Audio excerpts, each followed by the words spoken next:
Okay, if I sound like stopped up or congested, it's because I asked, so give me a break.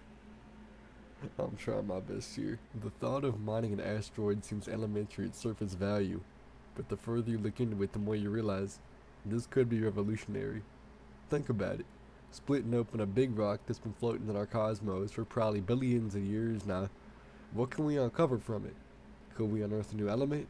Could we learn more about our universe's history from mining one? But first things first though, what is mining?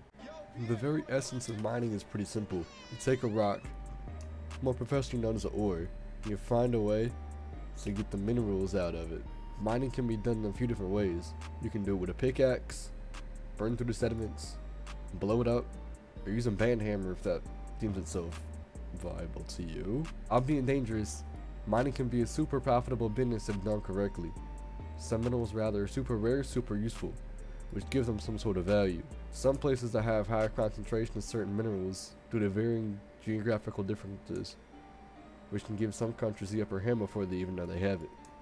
But what if we decided to take our operations elsewhere? What could we discover from mining extraterrestrial ores? Turns out, obviously, quite a bit. For one, just like we do on Earth, we can use rocks to date our universe. According to space.com, scientists mine asteroid Raguyu and uncover minerals that predate Earth itself, some as old as 4.7 billion years old. This can mean a few things, not just limited to this example either. Geologists may be able to date rocks from other parts of our universe, which can give us a stronger basis on how our universe was conceived to begin with. This is like post-edit. Scientists didn't actually mine the Raguyu asteroid, they just found some minerals inside of it that predate Earth, like X-ray scans and stuff. A little disappointing for the sake of the video, but still a pretty cool fact nonetheless, so. On a more local scale, mining rocks from Mars can give us a good idea of what the climate was like at certain points in its history, and it could even be significant in revealing signs of life that foregoes some theories that Mars was always uninhabitable. I keep having to sneeze real bad whenever I start recording, so it's like, I gotta sit back and try and let it out. If it don't come out, I do the line that I'm about to, do. Stop recording and it just comes back when I'm writing the next one. It's so annoying. And the catch is, there's hardly any environmental risk associated. Unlike on Earth, where land reclamation can cost millions and not only ruin the profits made, but the environment due to the use of heavy machinery. Mining distant rocks, on the other hand, carries almost no risk due to the lack of life on them. They come with minimal environmental risk, since asteroids don't have atmospheres. I mean, they're literally giant rocks. Planets and rocks are very different, and provide scientists a direct way to make very educated guesses about the conditions of our universe, particularly the likelihood of sustaining life. But that's all purely factual.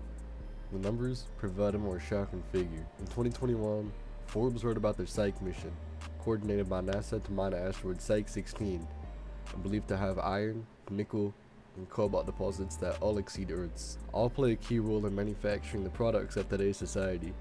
The figures that asteroid alone will bring in will be substantial to anybody who gets lucky enough to reap the profits. Oh yeah, that number could be anywhere from 10 to 700 quintillion USD. Science.org also writes about potentially mining water from asteroids, using the sun and concentrating a mirror to extract water and quote-unquote other volatile minerals from the asteroid. Research says that there's an unnamed asteroid that could provide Earth with 100 metric tons of water. And if that figure is accurate, that can be a $1 trillion industry on its own.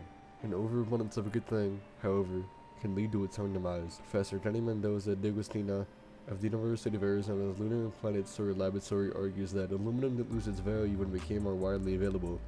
It simply became used in more applications, but for REMs, this could serve as a different case. CosmosMagazine.com has an article that goes more in depth than what I'm going to say.